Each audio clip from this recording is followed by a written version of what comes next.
I enjoyed that scene with Jaren. He was just standing in the middle of the platform, and everyone knew to keep their distance from this guy. What does that mean?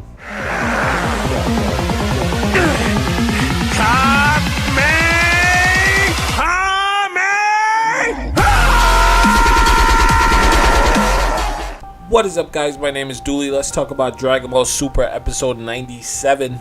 Okay, let me say this right off the bat.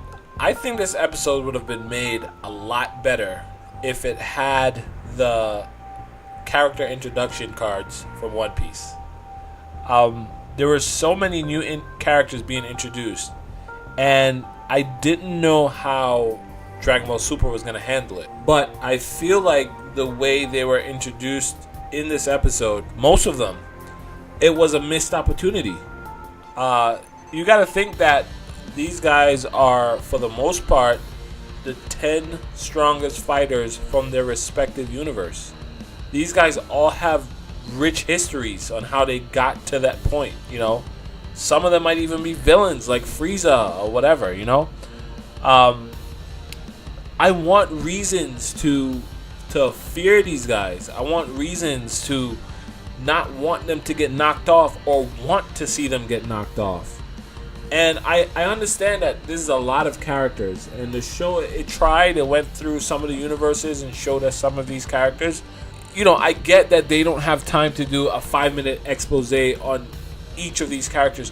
They could have done something where it's like a flashback, or some characters talk about these other characters and we just get their names or something like that, where we have reasons to be invested in them.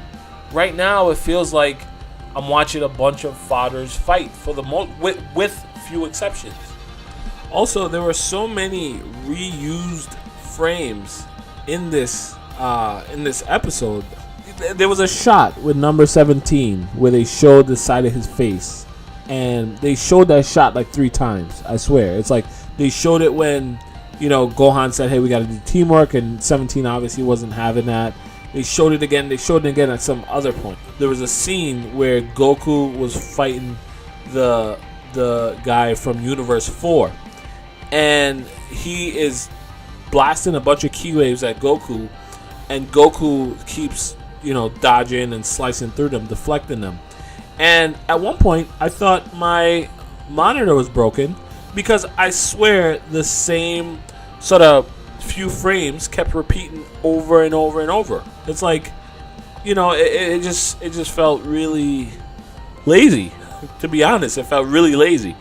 And I think part of it is because I had such high expectations for this episode. This is the start of the Tournament of Power. Like, I've been looking forward to this all year, pretty much, as far as Dragon Ball Super goes.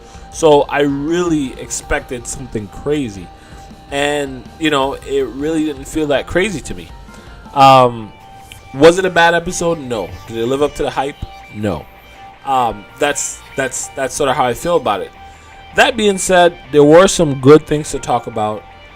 I enjoyed just having so many strong people in such a small area and just seeing them all going at it. I enjoyed that scene with Jaren. He was just standing in the middle of the platform, and everyone knew to keep their distance from this guy. What does that mean? Like, what does that mean? You know what I mean? Like, I don't get that. It doesn't matter how. These are all the strongest warriors from their respective universe. And out of 8 universes, there isn't a single warrior, except Goku, of course, who is close enough to Jiren to approach him. Like, that's a little bit too much for me to digest. You know what I mean? How strong is this guy?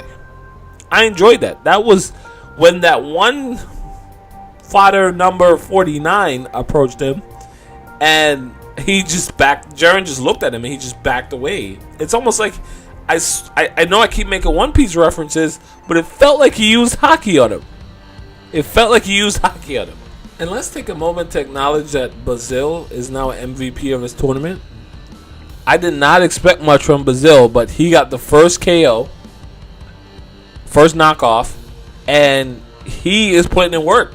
Brazil looked like top tier right now. I thought those Fox were gonna be the first to go, but Brazil is putting in a lot of work. All that being said, there isn't much else to say about this episode.